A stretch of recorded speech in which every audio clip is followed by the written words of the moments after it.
मुलाकात किस नंबर 23। आप फौरी तौर पर दिल्ली रवाना हो रहे हैं। हुसैन रजा साहिब ने मुझसे मुखातिब होते हुए कहा। मैं अस्पताल के बेड पर था।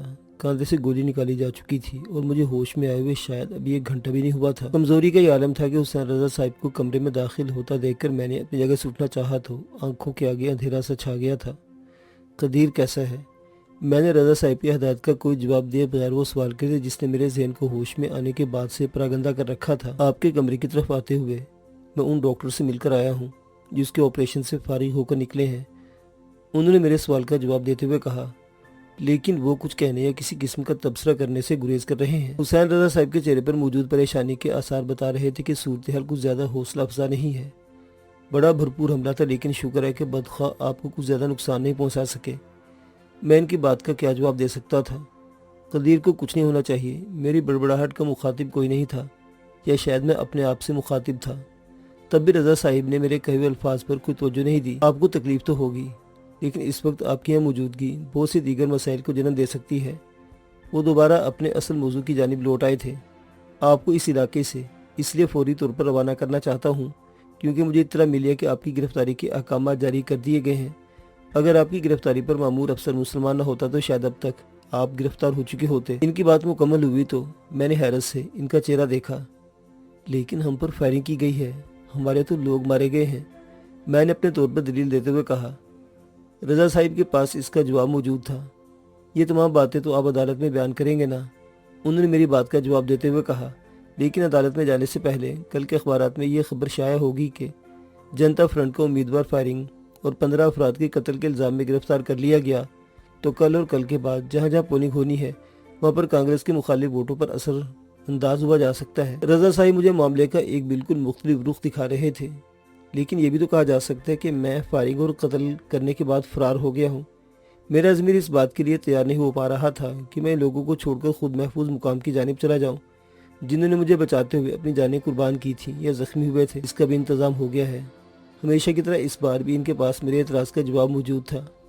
दिल्ली में आप एक प्रेस कॉन्फ्रेंस से खिताब करने वाले हैं जिसमें आप यहाँ पेश आने वाले तमाम वाक़यात पर रोशनी डालेंगे कि किस तरह आपके लोगों पर फायरिंग हुई, और इस सिलसिले में सुबह के वाक़े का भी जिक्र होगा जिसकी FIR डॉक्टर अब्दुल कादिर के खिलाफ दर्ज की गई थी। क्या ये बहुत ज़रूरी है? रजा साहिब एक लम्हे के लिए रुके तो मैंने इनकी कता कलामी करते हुए कहा, बहुत से भी कुछ ज़्यादा। रजा साहिब ने जोर देने वाले अंदाज में कहा, आपको शायद अंदाज़ा भी नहीं कि मामला यहाँ तक बढ़ चुका है।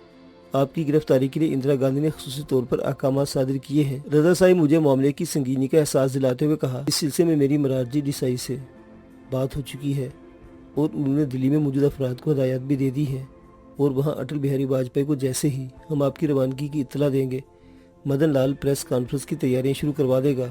बल्कि बहुत मुमकिन है कि एयरपोर्ट पर आपकी गिरफ्तारी को रुकवाने के लिए वाजपेयी खुद सहाफ़ी समेत मौजूद हो। मैंने इनके फैसले को मान लेने में ही सबकी भलाई महसूस की। और रवाना कब होना है? मैंने आखिरी सवाल किया।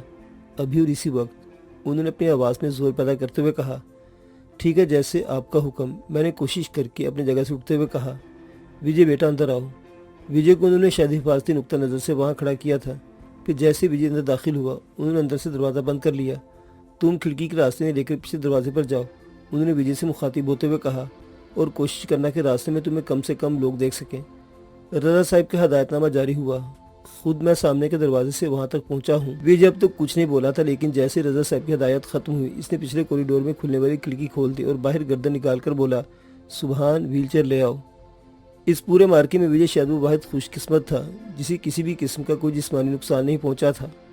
शाबाश विजय, रजा साहब ने इसकी पीठ थपथपाते हुए कहा, इसी होशियारी के साथ अब खामोशी से यहाँ से निकल जाओ।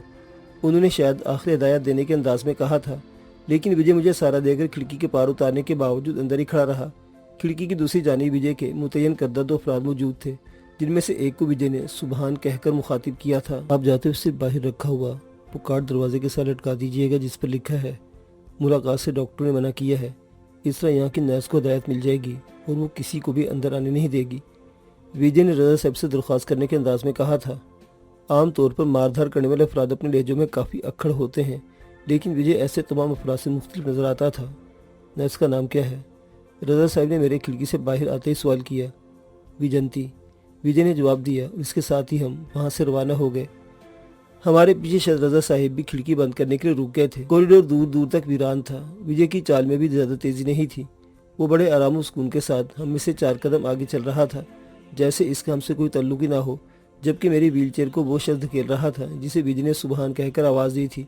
तीसरा शख्स कुछ फासला देकर पीछे चल रहा था। मेरे ज़हन में लातादाद सवाल उभर रहे थे जिनकी वजह से मैं अपनी जुबान को मुस्तकिल ताला नहीं लगा सकता था।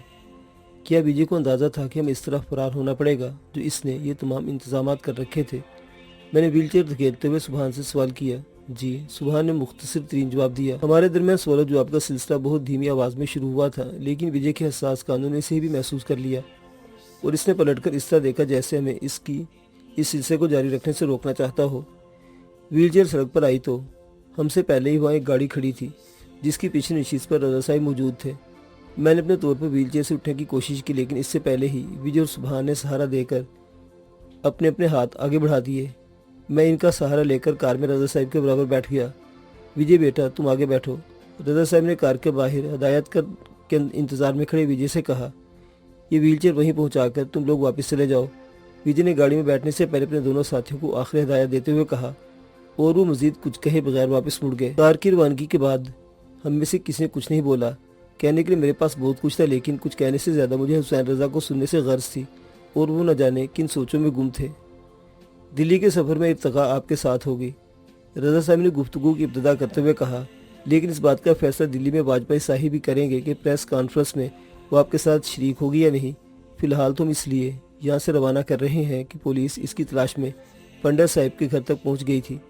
रजा साहब ने सूरत हाल को वजाहत करते हुए कहा, प्रेस कॉन्फ्रेंस से पहले मुझे यहाँ की ताज़ा तरीन सूरत हाल और मामले की असल नौयत का इल्म होना ज़रूरी है।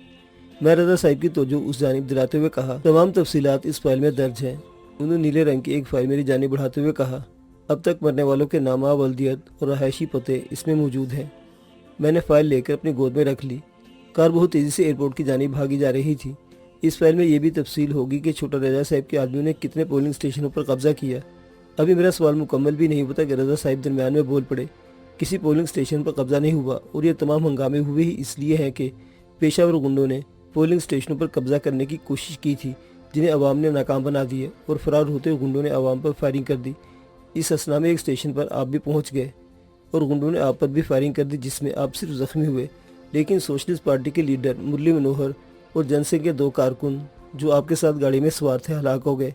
कार चलाने वाले कदीर ने अपनी जान पर खेल कर आपकी जान बचाई और खुद नाजुक हालत में अस्पताल में दाखिल है, रजा साहिब कह रहे थे और मैं इनकी शक्ल देख रहा था।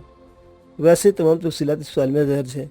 उन्होंने एक बार फिर मुझे फाइल की जानिब तवज्जो करते हुए कहा, हमारी कोशिश है कि वह आपको ज़्यादा मेहनत न करनी पड़े, बल्कि तमाम वाक़यात हमने एक प्रेस कॉन्फ्रेंस के अंदाज में दर्ज कर दिए हैं ताकि आप आसानी प्रेस कॉन्फ्रेंस से खिताब कर सकें। वैसे अगर आप दौरान सफ़र इसे दोहरा लें तो ज़्यादा मुनासिब होगा। मुझे इस ज़ईफ़ शख्स पर हैरत हो रही थी कि वो इस उम्र में भी इतनी तेज़ी से सोचता और इस पर अमल भी कर लेता है। आप शायद हसूब कसाई उसके साथियों के बारे में सोच रहे होंगे। रजा साहिब ने मेरे चेहरे पर फैली हैरत को ज़्यादती को महसूस करते हुए कहा और मैंने इस बात में सर हिला दिया।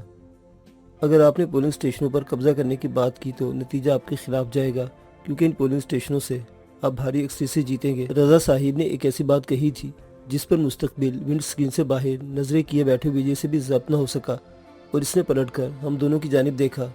पता नहीं आज के बाद आपसे मुलाकात होती भी है या नहीं, लेकिन ये हकीकत है कि अगर मैं चाहता तो पहले दिन हसूब कसाई हमारे कैम्प में होता, लेकिन मेरे नज़दीक इससे कोई फ़ायदा नहीं था, इसलिए कि इस वक्त राजा साहिब के पास इतना वक्त था कि वो हस्सू की जगह किसी दूसरे शख्स को दे देते, मगर अब इनके पास कोई चांस नहीं है। हस्सू की बेवफाई का पता इन्हें उस वक्त चलता जब नताइज का ऐलान होता, और जाहिर है इसमें भी अभी दिन बाकी हैं, लेकिन इन्हें मज़ीद ज़हनी सदमा पहुँचाने के लिए मैंने हस्सू और इसके साथियों से कह दिया है कि वो आज शाम में पोलिंग ख़त्म होने के बाद हमसे हमारे कैम्प में आन मिले और वही आइंदा के लिए हमारे इस केस का अहम तरीन गवाह भी होगा। हुसैन रजा बगैर रुके कह रहे थे और मैं सोच रहा था कि हैरत की ज़्यादती से मेरे दिल की धड़कन क्यों नहीं रुक रही। एयरपोर्ट अभी दूर था। कार एक मकान में दाखिल हुई।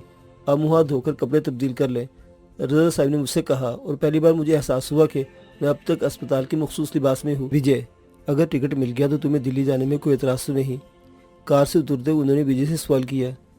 आप अगर पाताल में छलांग लगाने का हुक्म भी देंगे तो सेवक एक लम्हे का इंतजार किए बगैर कूद जाएगा, विजय ने ममनूनियत भरे लहजे में कहा। हम मकान में दाखिल हुए और छोटे छोटे 2 बच्चे दादा आगे कहते हमारी जानिब लपके। سیما بیٹی، ہمارے سکندر صاحب کے لیے اپنے شوہر کے کسی اچھے سے سوٹ کی قربانی دے سکو گی؟ انہوں نے بچوں کے پیچھے آتی ایک سانولی سی دبلی پتلی لڑکی کو مخاطب کرتے ہوئے کہا۔ جی ابا، لڑکی نے جواب دیا، پھر میری جانب متوجہ ہو کر بولی، بہتر ہوگا کہ آپ وارڈروب سے اپنی پسند کے مطابق سوٹ منتخب کر لیں، اور میں اس کے پیچھے پیچھے چلا گیا۔